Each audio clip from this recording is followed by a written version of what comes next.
আসসালামু আলাইকুম। ওয়ালাইকুম আসসালাম রাহমাতুল্লাহি এই ওয়া বারাকাতুহু। প্রশ্নটা একজন টিনেজারের প্রেক্ষাপট থেকে। এখনকার দিনে এটা খুব কমন যে মানুষ প্রেমে পড়বে। এখন প্রশ্নটা হলো, আমার মুসলিম বন্ধুদের কিভাবে বোঝাবো যারা এরকম প্রেমে পড়ছে? তাদেরকে কিভাবে বোঝানো যায় যে এসব করাটা আসলে ঠিক না? আমার দ্বিতীয় প্রশ্নটা হলো, ছেলে বা মেয়েটা যদি গুণসম্পন্ন হয় তখন আমি তাদেরকে কিভাবে বোঝাবো? বোন, আপনি প্রশ্ন করলেন যে টিনেজারদের মধ্যে এটা এখন কমন যে তারা প্রেমে পড়ে যায়। আপনি তাদের কিভাবে বোঝাবেন যে প্রেমে পড়াটা ঠিক না? আর ছেলে বা মেয়ে গুণ সম্পন্ন হলে কি করবেন? এটা তো একটা প্রশ্ন, তাই না? হ্যাঁ, মানে মেয়েটা ছেলেটাকে পছন্দ করে, ছেলেটা গুণবান, বা ছেলেটা মেয়েটাকে পছন্দ করে আর মেয়েটা গুণবতী। এখানে কোনো দেখতে হবে হারাম কাজ করবে না, হারাম কিছু করবে না, যেমন তাকিয়ে থাকা ইত্যাদি। মেয়েটাকে স্বভাব চরিত্র আর শালীনতার জন্য পছন্দ করেছে। প্রথমেই বললেন যে সাধারণত যখন টিনেজাররা প্রেমে পড়ে তখন তাদের কিভাবে বোঝাবো যে এটা ঠিক না। আর অন্যদিকে তারা গুণ সম্পন্ন হলে এটার কি অনুমতি আছে, যে হারাম কিছু করবে না, অনুমতি আছে কিনা। প্রথমেই বলি যে প্রেমে পড়ার ব্যাপারটা এসেছে কোত্থেকে। হিজাব ভেঙে ফেলার কারণে এসেছে। অনেক সময় এরকম মনে হতে পারে যে মেয়েটা ছেলেকে পছন্দ করলো কেন, ছেলেটা তো দেখতে ভালো না, অথবা মেয়েটা তো দেখতে ভালো না। তারপর যখন কথা বলবেন তখন পছন্দ করা শুরু করবেন। ব্যাপারটা বেশ অদ্ভুত। সেজন্য বেশি মেলামেশা করা, অপ্রয়োজনে মেলামেশা করা বিপরীত লিঙ্গের মধ্যে হলে বাধা দিতে হবে। এমন না যে কথাই বলবেন না, তবে বিপরীত লিঙ্গের সাথে কথা বললে দৃষ্টি সংযত রাখবেন। তাহলে এসব কিছু সৃষ্টি হয় হিজাব পালন না করার কারণে। হয়তো মেয়েটা ঠিক মতো হিজাব পালন করেনি, বা ছেলেটা হয়তো ইসলামিক পোশাক পরেনি, বা হয়তো ইসলামিক পোশাক পরেছে তাতে হিজাব পালন করা হয়নি। এটা হলো হিজাবের একটা দিক, অর্থাৎ সীমা। তারপর পোশাক ঢিলা হতে হবে, বেশি আকর্ষণীয় হবে না, বিপরীত লিঙ্গের পোশাক পরবেন না, অমুসলিমদের কোনো চিহ্ন পরবেন না। এরপর পোশাকের পাশাপাশি আপনি যেভাবে কথা বলেন, হাঁটা চলা করেন, যেভাবে ব্যবহার করেন, চিন্তা করেন, এই সব কিছু হিজাবের মধ্যে আসবে। ধরেন পোশাকের হিজাব পালন করলেন, কিন্তু ব্যবহারে হিজাব নেই। আরে কেমন আছো, এই তো খুব ভালো, খুব বেশি আবেগ দেখাবেন না। এখন হিজাব পরেও যদি এভাবে বলেন যে কেমন আছো, গলার স্বরে অনেক গভীরতা, অনেক কারুকাজ, অনেক ভালোবাসা, এভাবে কথা বলা ইসলামিক না। এমন না যে সবসময় শক্ত থাকবেন, স্বাভাবিকও থাকবেন। তারপর হাঁটা চলা, হিজাব পরেছেন কিন্তু হাঁটা চলা ঠিক নেই। যেভাবে চিন্তা করেন, হিজাব পরার পরেও মাথায় অনেক চিন্তা আসতে পারে, বা ছেলেটা বেশ সুন্দর অথবা মেয়েটা সুন্দর, এভাবে দেখা দেখি চলতে থাকবে। বিভিন্ন স্কুল আর কলেজে কথা বলা, হাঁটা চলা, চিন্তা ভাবনা, মন, নিয়ত সবকিছু একসাথে আসবে। তাহলে যদি হিজাবের কোনো একটা দিক ভাঙা হয়, সম্ভাবনা খুব বেশি থাকে মুগ্ধতা চলে আসার। আর এভাবেই আল্লাহ সুবহানাহু ওয়া তাআলা, আমাদের স্রষ্টা, তিনি আমাদের সৃষ্টি করেছেন। যদি বিপরীত লিঙ্গের সাথে কথা বললে আপনার কিছু না হয়, তাহলে তো আপনাকে ডাক্তার দেখাতে হবে। যদি আপনি প্রায় বিপরীত লিঙ্গের সাথে কথা বলেন আর বলছেন এতে আমার কিছুই হয় না, তাহলে ডাক্তার দেখাতে হবে। কিছু একটা নিশ্চয়ই ঘটবে, অথবা সমস্যা আপনার।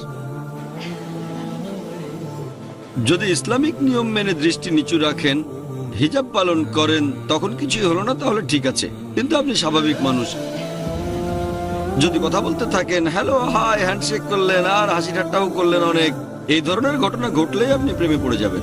এখন এই ধরনের ক্ষেত্রে স্কুল আর কলেজে এই প্রেমের ব্যাপারটা ইসলামিক নিয়ম থেকে অনেক দূরে।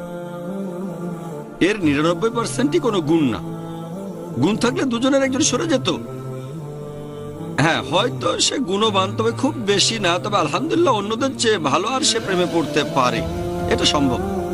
সে হয়তো অনুভূতিটা চেপে রাখতে পারবে না। যদি সেই ছেলে বা মেয়ের হিজাব কিছুটা কম থাকে, তাদের মধ্যে মুগ্ধতা আসতে পারে, আকর্ষণ। এরপরেও তারা হয়তো গুণ সম্পন্ন, তবে পুরোপুরি না। বিয়ের আগে প্রেম ইসলাম ধর্মে এরকম কিছু নেই। LBW বলে কিছু নেই, ক্রিকেটে যেমন আছে লাভ বিফোর ওয়েডিং, ইসলামে এটা নেই। সেজন্য আমি সবসময় বলি, এখানে গুরুত্বপূর্ণ হচ্ছে বিয়ে করে ভালোবাসেন, ভালোবেসে বিয়ে করবেন না। এখানে গুরুত্বপূর্ণ হচ্ছে বিয়ে করে ভালোবাসেন, ভালোবেসে বিয়ে করবেন না। এরকম গল্প আছে, Romeo Juliet, Laila Majnu, Siri Farhad.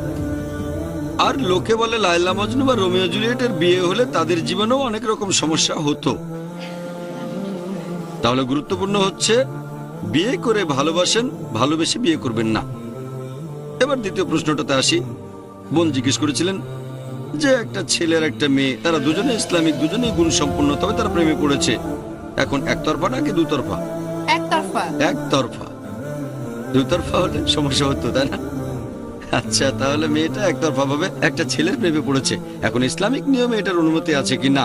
যদি মেয়েটা গুণবতী হয়, যদি সে পুরোপুরি হিজাব পালন করে থাকে, হিজাবের সব শর্ত পালন করছে, কথা বলা, হাঁটা চলা সব আলহামদুলিল্লাহ, তবে সে একটা ছেলেকে ভালোবাসে আর ছেলেটাও গুণবান, মেয়েটা তার প্রেমে পড়েছে, এটা কি গ্রহণযোগ্য? হ্যাঁ, গ্রহণযোগ্য। গ্রহণযোগ্য কারণ একটা ছেলেকে বিয়ে করতে চেয়েছে যাকে সে চেনে। ছেলেটা ইসলামিক, হ্যাঁ গ্রহণযোগ্য, তবে সেটা এখনকার দিনের প্রেমের মতো না, এটা একতরফা। সবচেয়ে ভালো যদি চেনে তাহলে প্রস্তাব দেবে, সহজ প্রস্তাব দেবে ইসলামিক নিয়মে, হয়তো কোনো ভাইয়ের মাধ্যমে, বাবার বা চাচার মাধ্যমে প্রস্তাব পাঠিয়ে দেবেন।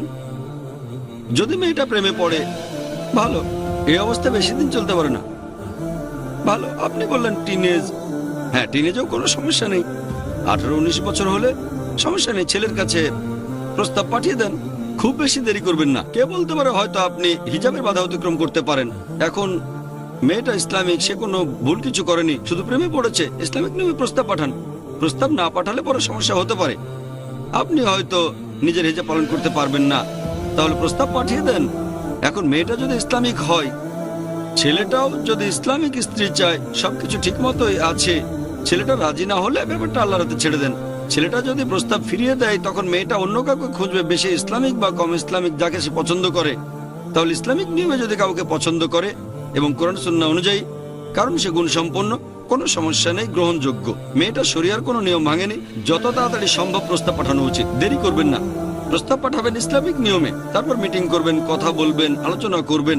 যদি সে রাজি হয় আলহামদুলিল্লাহ, রাজি না হলে সমস্যা নেই, মেয়েটা অন্য কাউকে খুঁজবে, ছেলেটা আরেকজনকে খুঁজে নেবে। আশা করি উত্তরটা পেয়েছেন।